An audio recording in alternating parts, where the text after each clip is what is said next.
Hello everybody. I went and saw the neurologist today.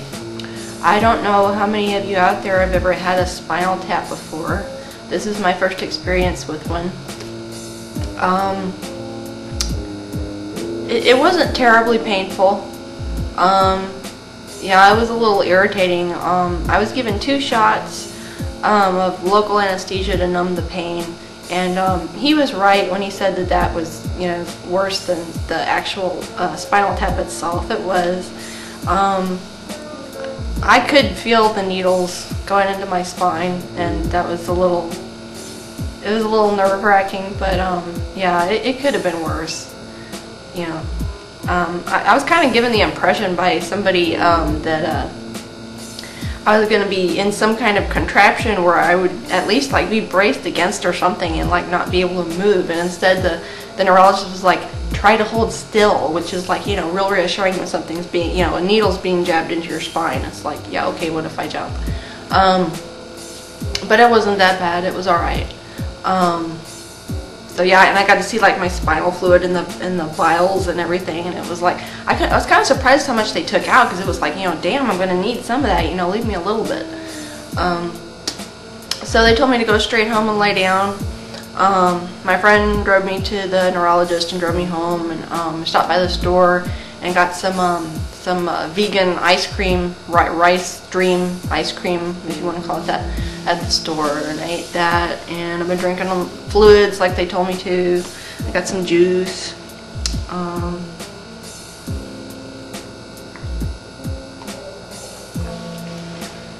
I've had 2 MRIs. I had my second one a few days ago for my spine, and I took that disc to the neurologist to look at, because I hadn't actually seen the slides yet, and I wouldn't know what I was looking for anyway. When he first looked at it, he thought it looked fine, and then the more he looked at it, it was like the spinal cord was supposed to be consistently gray all the way through, and instead there was this patch that was lighter than the rest of it. And he said it was well, now that I look at it more, it's maybe that that could be what do you call it, like a scab or a lesion. What do you call that? I forget. So after he looked at it for a little bit, he did think that he's pretty much going with the hypothesis that I have MS. He's been sticking with that. I don't think he's 100% positive, but he seems, the further we go along, he seems to stay pretty sure that that is what it is. So I think that's what we're sticking with, that I'm being diagnosed with multiple sclerosis. So, and I'm supposed to go back next week. He gave me a list of 4 different drugs. I don't have such an advanced case of multiple sclerosis that I would need. There's a drug out there that I've been looking into a little bit called Tysabri, but that's for when your symptoms are really bad, and so I'm not in that kind of an advanced stage. But so he gave me this list of different types of drugs that are out there to take home and kind of look into. And I guess I'll discuss this with him when I go back next week. So I've looked into these drugs a little bit, not a whole lot. I guess I'll be looking more into them now. The drugs are Copaxone, Rebif, Aranex, tell me if I'm saying these wrong, and Betaserin. So yeah, that's the list of the drugs they gave me. So I've been laying down for several hours and I'm getting up again. I hope it's okay. They said that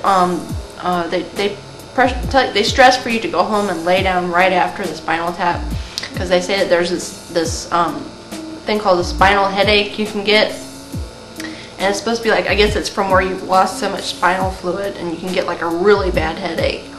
And I don't know. I've been sitting up for a while now. I feel okay. Maybe it'll be alright for me to get up and do some stuff around the house, because I don't really want to stay in bed all day and all night. So if anybody out there has MS or knows somebody with MS and is familiar with those drugs, if you know anything about them or have any experiences with them, I'd appreciate input. So that's where I'm at now, and I feel a lot better about things that I did than I did before. You know, like I said before, that month-long layoff was great timing.